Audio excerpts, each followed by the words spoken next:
ఇది నేను 2023 సంవత్సరంలో పశ్చిమ రాయలసీమ శాసనమండలి గ్రాడ్యుయేట్ అభ్యర్థిగా తెలుగుదేశం పార్టీ తరఫున పోటీ చేయడం జరిగింది.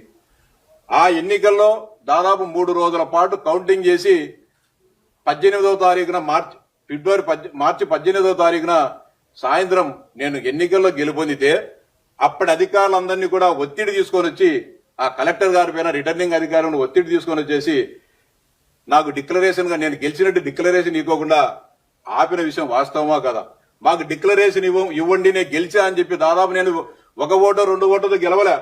8,500 ఓట్ల పైచిలుగులో నా ఎన్నికల్లో గెలిస్తే మీరు డిక్లరేషన్ ఇవ్వకుండా ఆపడమే కాకుండా మళ్లీ నన్ను తీసుకోబోయి దౌర్జన్యకరంగా నాకు డిక్లరేషన్ ఫారం నేను ధర్నా చేస్తే ఆ రిటర్నింగ్ అధికారి ఎదురుగా నన్ను బలవంతంగా దౌర్జన్యంగా ఒక పశువును ఈడ్చకపోయి నన్ను ఒక పోలీసు వ్యాన్ లో కుక్కేసి తెల్లవారులు నన్ను అనంతపురం పోలీస్ స్టేషన్ లో పెట్టిన విషయం వాస్తవమా కాదా జగన్మోహన్ రెడ్డిని సూటిగా ప్రశ్నిస్తా ఉన్నా.